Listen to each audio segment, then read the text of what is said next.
Segundo livro das Crônicas, capítulo 26.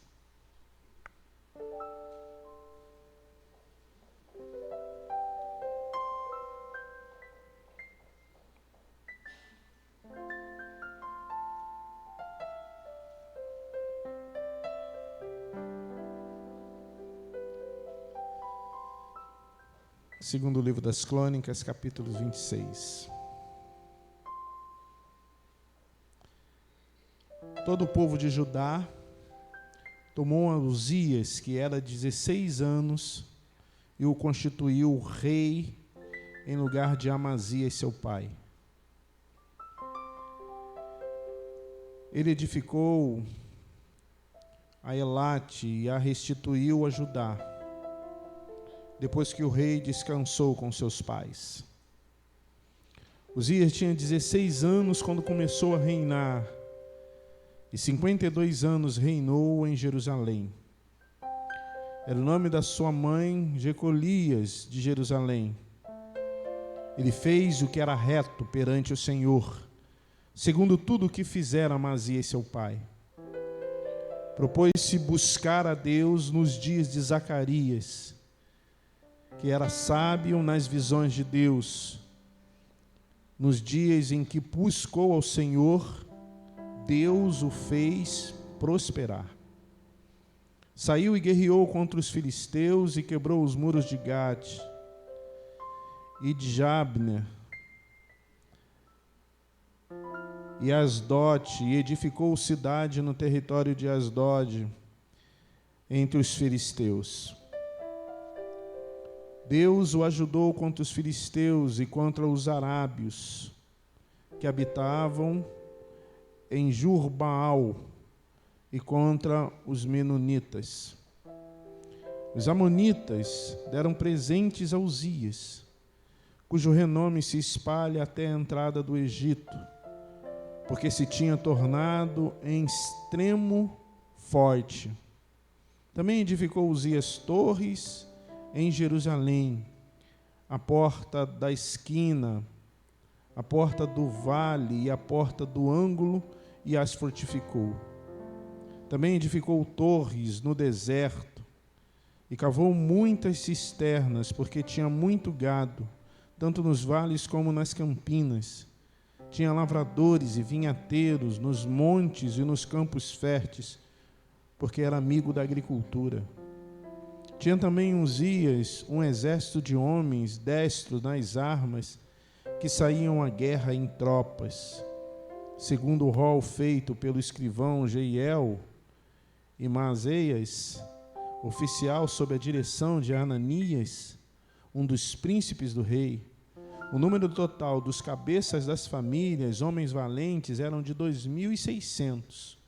Debaixo de suas ordens havia um exército de guerreiros de 307.500 homens, que faziam a guerra com grande poder para ajudar o rei contra os inimigos. Preparou-lhes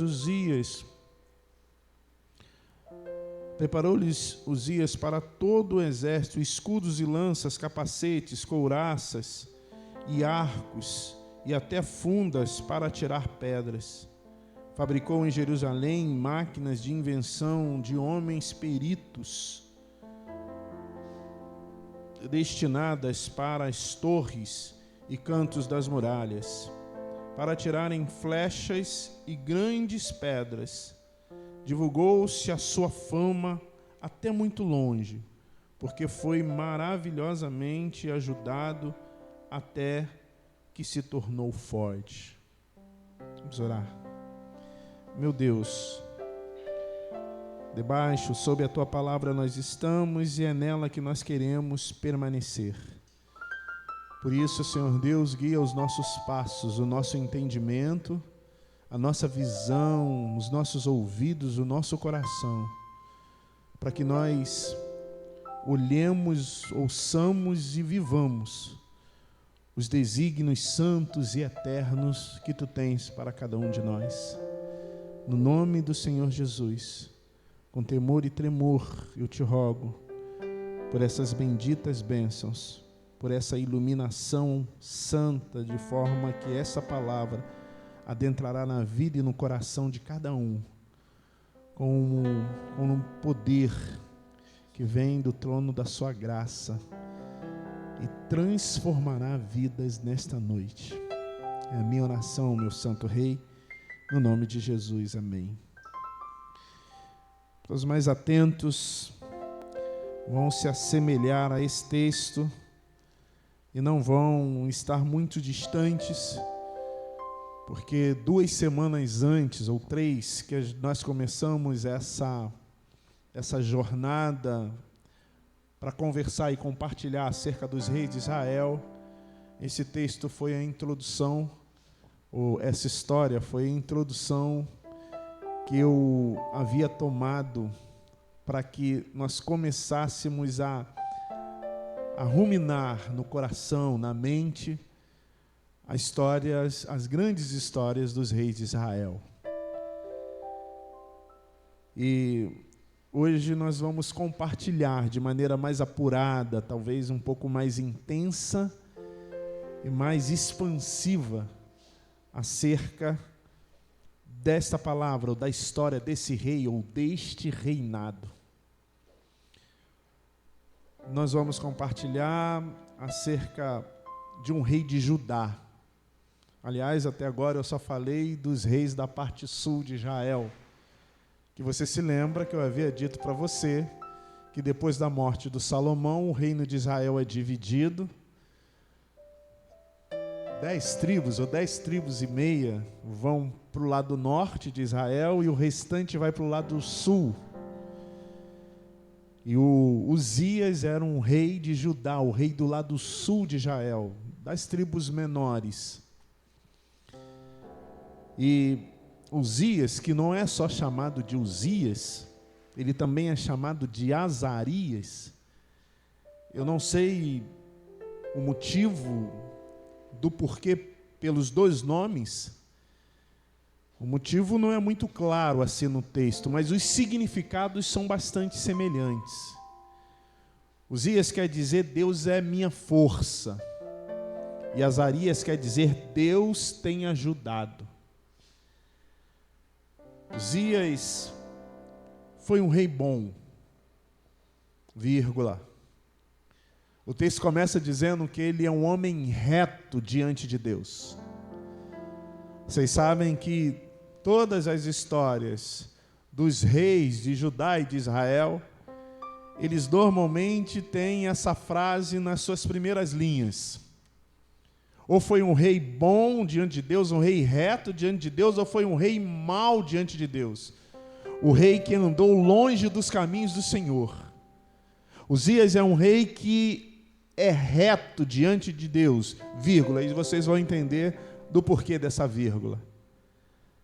Quem foi Uzias enquanto governador, enquanto rei de Judá, enquanto líder de uma parte da nação de Israel? Uzias foi aquele rei que nós podemos chamar de um rei eficiente. Uzias foi um inovador. Apesar de ter assumido o reinado com 16 anos, depois da morte de seu pai, ele reina 52 anos.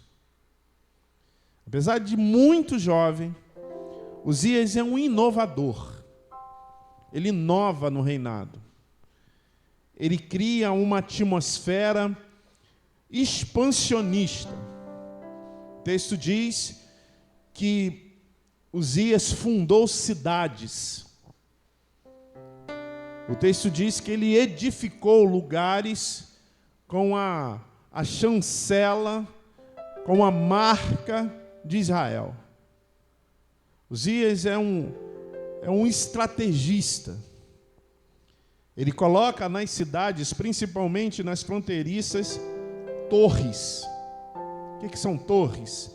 São lugares mais altos da cidade para poder avistar o inimigo de longe quando ele vem.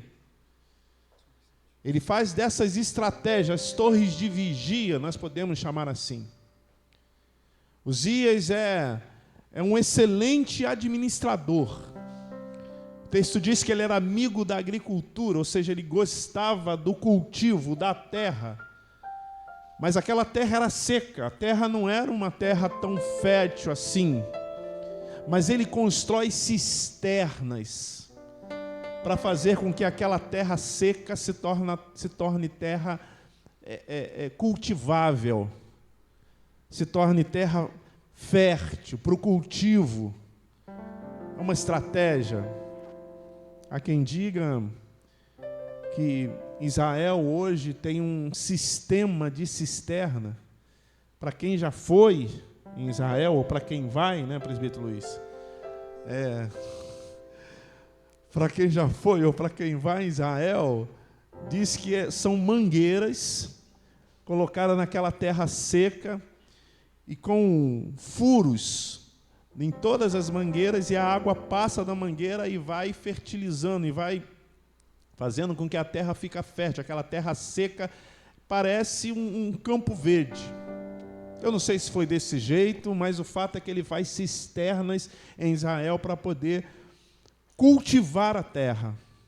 Além do mais, para poder dar de beber, hidratar o gado.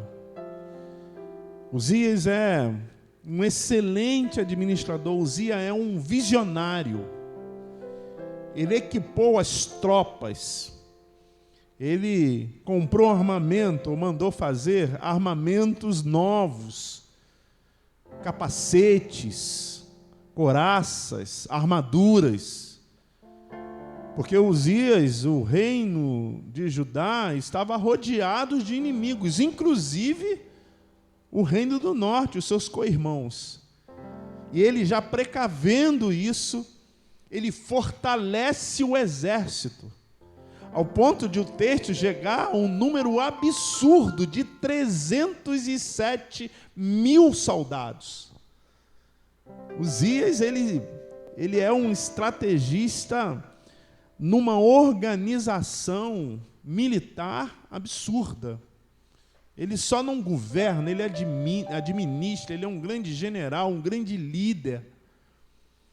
E Uzias era tão inovador que o texto diz que ele pega perito nas áreas e faz invencionismo, inventa coisas que trariam um bem-estar social para o povo. Uzias foi, talvez, depois de Salomão, o grande rei. Ele é um esmero governador, líder. Mas espiritualmente, do que é muito importante, o texto começa dizendo, se você estiver com a sua Bíblia aberta, que Uzias, como eu disse há pouco, ele, apesar da pouca idade, dos 16 anos, o versículo 4 diz que ele era reto perante a Deus. E o versículo 5 diz que ele se propôs a buscar a Deus nos dias do profeta Zacarias. Uzias, ele vive um tempo muito próspero na vida dele. Não era especialmente pelas qualidades administrativas, pelas qualidades inovadoras, pela qualidade visionária, estrategista e expansionista, mas principalmente porque ele traz o Senhor para a sua vida. Ele é reto perante a Deus e ele ousa, ele busca o Senhor com toda a sua força. E qual é o desfecho dessa busca, dessa retidão diante de Deus? Qual o desfecho na vida dos Uzias e na vida de qualquer um de nós que se propuser a viver na métrica do Uzias? Primeiro, se você está com a sua Bíblia aberta, o versículo 5 diz que ele se propôs a buscar a Deus nos dias de Uzias, no dia de Zacarias, que era sábio nas visões de Deus, nos dias em que buscou a Deus, quem? Nos dias que Uzias buscou o Senhor, Deus o fez prosperar. Não há possibilidade de você não prosperar em você buscando a Deus. Esse é o primeiro efeito. O segundo efeito dessa retidão, dessa busca incansável de Deus, de Uzias, pela presença de Deus, está no versículo 6, 7 e 8. Diz o texto: saiu e guerreou contra os filisteus, e quebrou os muros de Gade, e de Jabné, e de Asdod, e edificou cidade no território de Asdod, e entre os filisteus. Deus o ajudou contra os filisteus, e contra os arábios, que habitavam em Gurbaal, e contra os meunitas. Os amonitas deram presentes a Uzias, cujo renome se espalha até a entrada do Egito, porque se tinha tornado extremamente forte. Quando você está junto de Deus, quando você busca a Deus, quando você se rende ao Senhor, você se fortalece. Não foram as vitórias de Uzias que o fortaleceu, foram as mãos de Deus sobre Uzias que o fez forte. Não foram as vitórias de Uzias que fez com que ele fosse conhecido por toda a região. Foi o mover de Deus sobre a vida de Uzias. Nunca é a respeito de nós. Sempre é a respeito de Deus. Mas Ele, pela sua graça, pelo seu amor, pelo seu poder, pelo seu efeito soberano, escolheu usar você para manifestar a sua glória nessa terra. E Ele faz isso te dando vitória, fortalecendo os seus passos, desde que você se proponha, nós possamos propor-nos a buscar, a andar reto diante de Deus e a buscá-lo de todo o coração, como diz o nosso Senhor Jesus, de todo o nosso coração, de toda a nossa alma e de todo o nosso entendimento em amor. Essa é a primeira etapa, é a primeira fase da vida de Uzias. Mas aí vem a segunda fase, e talvez isso esteja relacionado, e aí vem a vírgula, com os dois nomes de Uzias. Isso não está no texto, como diz o apóstolo, digo eu, não Senhor. Uzias quer dizer: Deus é minha força, Deus foi comigo, Deus me fortaleceu, Deus me fez prosperar. Mas Azarias quer dizer: Deus tem me ajudado, Deus tem misericórdia de mim, Deus tem piedade de mim, Deus cuida de mim.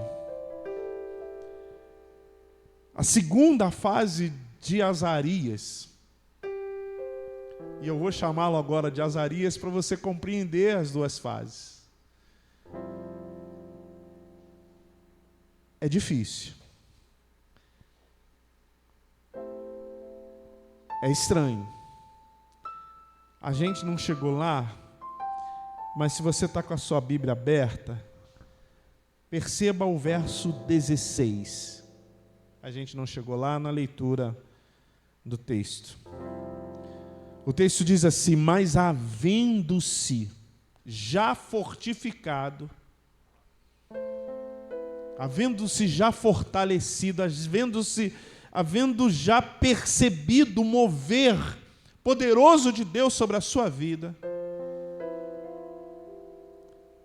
exaltou-se o seu coração para a sua própria ruína e cometeu transgressões contra o Senhor seu Deus, porque entrou no templo do Senhor para queimar incenso no altar do incensário. Aqui começa a vida de Azarias depois da vírgula. Aqui começa aquele a quem Deus tem que ajudar, aquele a quem Deus teve misericórdia. A gente já conversou sobre isso. O templo, ou o tabernáculo, é o átrio, o lugar que o povo se reunia, o santo dos santos, o lugar que os sacerdotes, e o lugar santo e o lugar santíssimo, o santo dos santos, onde o sumo sacerdote queimava incenso, oferecia o culto, a propiciação, o pedido pela vida do restante do povo. Só quem podia fazer isso era o sumo sacerdote, era aqueles a quem Deus havia elegido para tal tarefa. Só que Azarias, ele se fortalece tanto, ele fica tão famoso, ele fica tão alto, indestrutível no seu pensamento, que ele começa a se meter naquilo que Deus não o chamou. Ele chega para o pastor e fala assim: ó, pastor, é comigo. Aqui na igreja, uma vez, muito tempo atrás, muito tempo atrás, teve um irmão que brigou muito comigo, porque só eu que pregava na igreja, pastor Mano. Aí eu falei para você: rapaz, mas isso é um privilégio, rapaz. Pô, você não tem que preparar a mensagem, né? Dá trabalho, não dá, pastor? Não, mas o senhor não deixa ninguém pregar? Eu disse para ele: não, eu não proíbo ninguém de pregar, mas aqui eu sou pastor, rapaz. Então assim, se eu não pregar, o pessoal vai falar que eu não faço nada na igreja, pô, deixa eu pregar. Mas eu não proíbo ninguém de pregar, não. Ele falou: não, o senhor não deixa ninguém pregar, assim. Mas pregar onde? Pregar na igreja. Não, pô, pregar na igreja é até tranquilo, tem microfone, tem Fabrício fazendo fundo musical. Quando tá ruim, eu falo para eles cantarem, vai cantando. Quantas vezes eu liguei pro Luiz, pro Fabrício, vai cantando. Eu, quando vou pregar em outro lugar, que Fabrício já foi comigo lá em Jacarepaguá, né? Eu sempre levo música, levava o pastor Alain, porque, né? Porque eu sempre podia dar ruim, mas eles estão sempre muito mais interessantes do que eu. Fui pregar na igreja presbiteriana de Nilópolis. Aí eu fui com o pastor Alain lá. Preguei uma vez lá. O pastor Alain voltou lá umas 5. Então, assim, né? Eu falei: não, rapaz, você pode pregar quando você quiser, mas na igreja deixa que eu prego, pô. Mas tem um mundo todo aí para você pregar, cara. Um monte de gente se perdendo, rapaz. Isso aqui é aqui, né? A luz. Não, isso aqui é o pastor, pô. Pastor na igreja é para pregar, é um trabalho do pastor, é para ensinar a igreja, é o docente da igreja. Mas eu também não me meto ali. Quando eu me meto, vocês veem que dá ruim. Você não vê que eu falo: dá um mi aí eu vou cantar. Aí sempre dá uma taquara rachada. Porque Deus não me chamou para aquilo ali. Deus também não chamou o Azarias para queimar incenso. Ele não era sacerdote. Já pegou? Sim ou não? Aquilo que Deus te chamou para fazer, faça com excelência. E aquilo que Deus não te chamou para fazer, deixa quem Deus chamou para fazer. É como o menino lá diz: cada um no seu quadrado. Azarias se meteu a fazer aquilo que Deus não chamou para fazer. Sabe o que aconteceu com ele? Daqui a pouco olharam para ele assim: tem alguma coisa aí na sua testa, Azarias. O quê? Tem alguma coisa na sua testa, rei? A testa dele começou a comichar, começou a aparecer uma mancha estranha, vermelha, e quando vê, era hanseníase, lepra. Tomou o rei, porque foi fazer aquilo que Deus não havia chamado para ele fazer.